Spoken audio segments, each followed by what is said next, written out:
However, thankfully, Biden's Department of Justice is actually going after Republicans who are functionally trying to rig elections in their favor by doing voter suppression and explicitly partisan gerrymandering. So as David Nakamura and Devlin Barrett of the Washington Post explain, the Justice Department has sued Texas for the second time in a month over voting-related concerns, this time alleging that Republican state lawmakers discriminated against Latinos and other minorities when they approved new congressional and state legislative districts that increased the power of white voters. Attorney General Merrick Garland's announcement on Monday marked the Biden administration's first major legal action on redistricting. It comes at a time when the U.S. House is narrowly controlled by Democrats.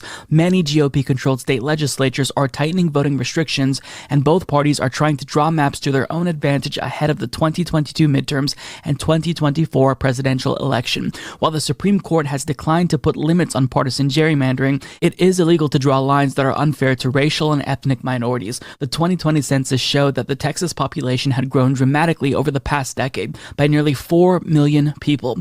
Most of that growth was among minority populations, with white Texans accounting for only about 5% of the increase. The growth means that the number of Texas seats in the U.S. House of Representatives will rise from 36 to 38. Texas is the only state to gain 2 seats.